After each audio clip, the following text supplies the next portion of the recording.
Shaji Sebastian.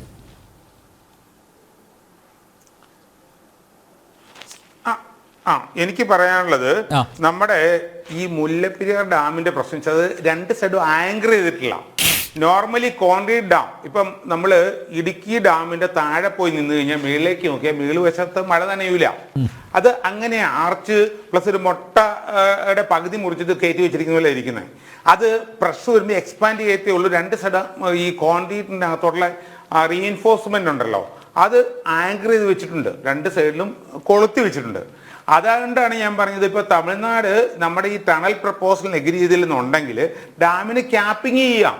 ഡാമിനെ നമുക്കൊരു concrete structure കൊണ്ട് മൊത്തം മൂടാം, അതിൻ്റെ ഡിസൈൻ ഉണ്ടാക്കുക. അതുകൊണ്ടുള്ള ഗുണം എന്താണെന്ന് വെച്ച് കഴിഞ്ഞാൽ കോൺക്രീറ്റ് RCCയുടെ ഗുണം അത് എക്സ്പാൻഡബിൾ ആണ്.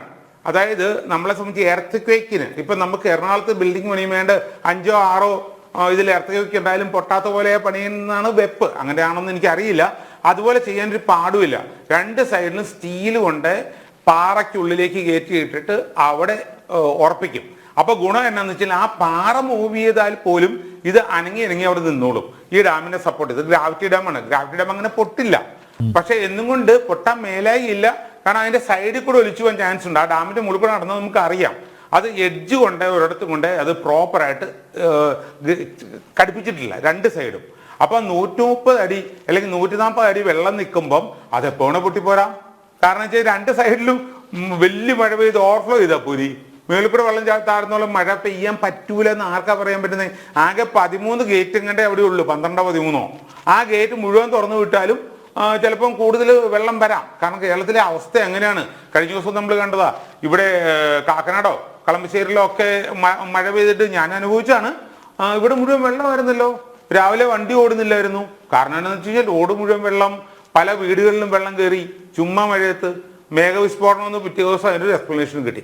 അപ്പൊ ആ വിധത്തിലുള്ള സംഭവം തേക്കടിയിൽ ഉണ്ടാകാൻ പറ്റൂല എന്ന് നമുക്ക് പറയാൻ പറ്റത്തില്ല. അപ്പൊ ഒരു മേഘവിസ്ഫോടനം ഉണ്ടായാൽ പോലും അതിന്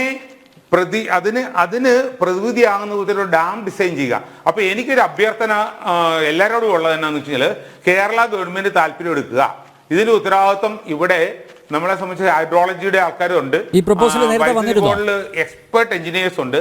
അവരെ കൂട്ടിയിട്ട് ഇതിന് വേണ്ടി ഡ്രോയിങ് ഉണ്ടാക്കുക, എഞ്ചിനീയർ ഡ്രോയിങ് ഉണ്ടാക്കുക, ഡിസൈൻ ഉണ്ടാക്കുക, അതിന്റെ സബ്മിറ്റ് ഇറ്റ് വിത്ത് കേന്ദ്ര ഗവൺമെന്റ് നമ്മുടെ മോഡിയിലോട്ട് കൊടുക്കട്ടെ. ഈ പ്രപ്പോസൽ നേരത്തെ വന്നിരുന്നോ?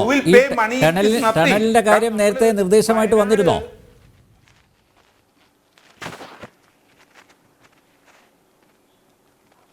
ടണലിന്റെ കാര്യം ഞാൻ ഒരു 15 വർഷം മുന്നേ തൊട്ട് പറയുന്നതാണ്. പക്ഷേ ഇത് പൊതുവിൽ ഒരു വേദിയിൽ പറയാൻ എനിക്ക് അവസരം കിട്ടിയിട്ടില്ല. കാരണം ഐ ആം പ്യൂർലി ടെക്നിക്കൽ മാൻ. എനിക്ക് വേറെ PR പബ്ലിക് റിലേഷൻഷിപ്പ് അല്ലെങ്കിൽ അങ്ങനത്തെ കാര്യങ്ങൾ കുറവാണ്. ഞാനിപ്പം വർക്ക് ചെയ്യുന്നത് BPCLന്റെ പ്രൊജക്റ്റ് ചെയ്യുന്നത്, സോളാറും ഫ്ലോട്ടിംഗ് സോളാറും അങ്ങനത്തെ പ്രൊജക്റ്റ് ചെയ്യുന്നൊരു വ്യക്തിയാണ്. I M purely an engineer.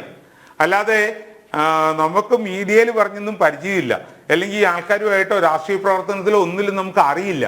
ആകെ അറിയാവുന്ന എന്താണെന്ന് വെച്ചാൽ ഇതുപോലത്തെ ഒരു ഡീറ്റെയിൽ എഞ്ചിനീയറിംഗ് പ്രപ്പോസൽ ഉണ്ടാക്കുക, submit it with central government through. നമുക്ക് സുരേഷ് ഗോപി ഉണ്ട്, പിന്നെ നമ്മുടെ ജോർജ് കുര്യൻ, പുള്ളി തൊടുപുഴ ആ ഭാഗത്തു നിന്നാണെന്ന് തോന്നുന്നു, അദ്ദേഹം മുണ്ടും മടക്കി കുത്തി അറപ്പ് നിന്നോളും. അപ്പം അങ്ങനത്തെ ആൾക്കാരെ ഉപയോഗിക്കണം, എന്നിട്ട് അവരെ കൊണ്ട് ഇത് പ്രോപ്പറായിട്ട് പ്രസന്റ് ചെയ്യണം. ഇന്ത്യ ഗവൺമെന്റിനെ സംബന്ധിച്ച് 100 കോടിയോ 150 കോടിയോ 200 കോടിയോ ഒന്നും അല്ല. പിന്നെ 1000 കോടി 1500 കോടി എന്നൊക്കെ പറയുമ്പോൾ ആലോചിക്കുമായിരിക്കും. അല്ലെങ്കിൽ ഇത് ചെയ്തു തന്നെ പാടിരിക്കുന്നേ. എനിക്ക് ഇന്നും അറിയത്തില്ല മുല്ലപ്പെരിയാർ ഒരു പ്രശ്നമാണെന്ന് എൻ്റെ മനസ്സിൽ തോന്നിയിട്ടില്ല. ഞാൻ എറണാകുളത്ത് താമസിക്കുന്നത്, കളമശ്ശേരിയില്ല. എന്നാലും